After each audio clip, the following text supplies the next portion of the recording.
విశ్వనాథ్ రెడ్డి అన్నారు.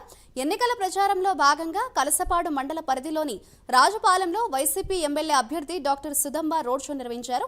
ఈ కార్యక్రమంలో ముఖ్య అతిథిగా బద్వేల అదనపు సమన్వయకర్త నల్లేరు విశ్వనాథ్ రెడ్డి పాల్గొన్నారు.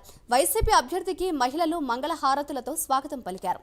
ఈ సందర్భంగా విశ్వనాథ్ రెడ్డి మాట్లాడుతూ సుధమ్మ విజయం నల్లేరుపై నడకే అన్నారు. 2019 ఎన్నికల సమయంలో జగన్మోహన్ రెడ్డి ఇచ్చిన హామీల్లో 100% నెరవేర్చారని అన్నారు. జగన్ మళ్లీ సీఎం అయితేనే రాష్ట్రం అభివృద్ధి చెందుతుందని జోసెన్ చెప్పారు.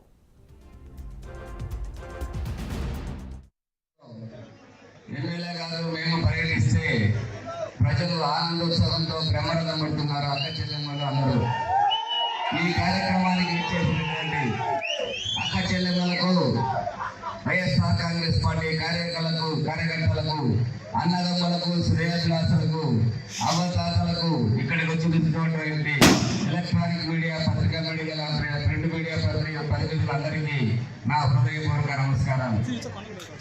మీకు అందరికీ తెలుసు, ఈ నెల 11న జరగబోయే యుద్ధం పేదవాడికి పెద్దలకు జరుగుతున్న యుద్ధం. ఈ యుద్ధంలో మనను అర్జున్ పాత్రలో మన జగనన్న గెలిపించుకోవాల్సిన అవసరం ఎంతైనా ఉంది.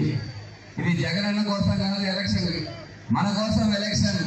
మన ఊళ్ళు బాగుండాలా, మన జిల్లా బాగుండాలా, రాష్ట్రం బాగుండాలా, సంక్షేమ పథకాలు అన్నీ రావాలంటే మనం జగనన్న గెలిపించుకోవాల్సిన అవసరం ఎంతైనా ఉంది.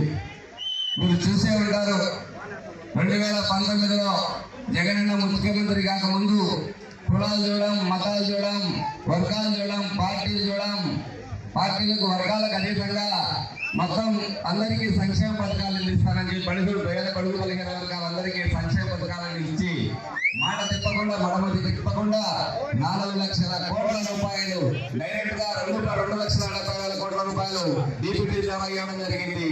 తర్వాత అకౌంట్ ద్వారా 1,70,000 కోట్ల రూపాయలు ఇవ్వడం జరిగింది. కనీసం వాళ్ళు డ్వాక్రా మహిళల రుణమాఫీనే చేయలేదు. ఈ రోజు మహిళల పట్ల ఆదరణ ఉన్నట్టు మాట్లాడుతున్నారు. ప్రతి ఒక్కరిని ఆలోచించమని నేను కోరుతున్నాను. జగనన్న చెప్పగలిగింది మాత్రమే, తిరిగి తన మేనిఫెస్టోలో చేయగలిగింది మాత్రమే చెప్పినాడు. అమ్మఒడి 15,000 నుంచి 15,000, రైతు భరోసా 13,500 నుంచి 16,000, పెన్షన్ కూడా 3,000 నుంచి 3,500, అది కూడా 2028 నుంచి. ఇలా తను చేయగలిగినట్టు మాత్రమే జగనన్న చెప్పడాన్ని ఇక్కడ ఉన్న ప్రతి ఒక్కరు కూడా